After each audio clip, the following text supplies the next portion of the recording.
Warahmatullahi wabarakatuh. Perkenalkan, nama saya Kamila Melinda dengan NIM C0E020008 Prodi Kuandela tahun 2020. Di sini saya akan mempresentasikan makalah saya dari mata kuliah pengantar akuntansi yang berjudul Siklus Akuntansi Perusahaan Dagang. Baiklah, saya mulai. Yang pertama saya akan menjelaskan tentang definisi perusahaan dagang. Perusahaan dagang adalah perusahaan yang melakukan transaksi jual beli barang dagang. Perusahaan dagang juga melakukan pencatatan akuntansi yang hampir serupa dengan perusahaan jasa. Perbedaannya terdapat pada beberapa transaksi yang merupakan ciri khas perusahaan dagang. Contoh-contoh perusahaan dagang antara lain toko, supermarket, grosir, pusat-pusat perbelanjaan, perusahaan ekspor-impor, dan lain-lain. Ciri-ciri perusahaan dagang yang pertama, pendapatan umumnya berasal dari penjualan barang dagang. Kedua, biaya utamanya berasal dari harga pokok barang yang terjual dan biaya usaha lainnya. Ketiga, dalam akuntansinya terdapat akun persediaan barang. Keempat, sebagai perantara antara produsen dan konsumen. Kelima, antara barang yang dibeli dan barang yang dijual tidak ada perubahan.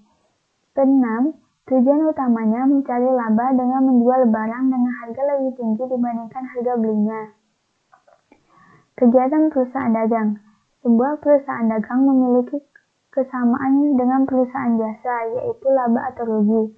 Bersih berasal dari selisih antara beban dan pendapatan. Sumber pendapatan berasal dari penjualan barang dagang. Beban perusahaan dagang dibagi dua kelompok, yaitu harga pokok penjualan dan beban operasi. Harga pokok penjualan atau cost of goods sold adalah total harga pokok barang yang dijual atau cost of merchandise sold. Sistem pencatatan persediaan. Ada dua untuk mencatat transaksi yang mempengaruhi nilai persediaan barang dagang. Yang pertama, sistem periodik. Dalam sistem periodik atau free flow system, pencatatan persediaan barang dagang hanya dilakukan pada akhir periode. Kedua, sistem permanen atau dalam sistem permanen atau perpetual system, pencatatan atas persediaan barang dagang dilakukan secara kontinu atau terus-menerus, yaitu setiap transaksi yang mempengaruhi persediaan barang dagang dicatat ke dalam akun persediaan barang dagang. Syarat penyerahan. Syarat penyerahan barang dagang harus jelas, menyebutkan pihak mana yang harus menanggung beban yang mungkin timbul setelah penyerahan barang tersebut. Syarat penyerahan barang yang bisa digunakan antara lain sebagai berikut. Yang pertama, FOB shopping point atau franko gudang penjualan. Barang yang dijual oleh penjual diserahkan kepada pembeli atas kendaraan di gudang penjualan. Ini berarti pemilik barang berpindah dari penjual kepada pembeli di gudang penjualan. Semua beban dan resiko yang timbul dari gudang penjualan sampai gudang pembelian ditanggung oleh pembeli. Kedua, FOB destination point atau franko gudang pembeli. Barang yang dijual oleh penjual diserahkan kepada pembeli di atas kendaraan di gudang pembeli. Ini berarti pemilik barang berpindah dari penjual kepada pembeli saat barang sampai di gudang pembeli.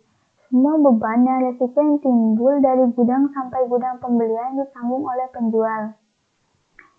Syarat pembayaran. Syarat pembayaran dalam perdagangan harus jelas, menyebutkan kapan suatu transaksi harus dibayar, bagaimana cara pembayarannya, dan beberapa potongan yang akan diberikan jika pembeli membayar tunai pada batas waktu tertentu. Itulah presentasi saya mengenai makalah saya. Apabila ada kesalahan kata, saya mohon maaf, dan saya akhiri. Wassalamualaikum warahmatullahi wabarakatuh.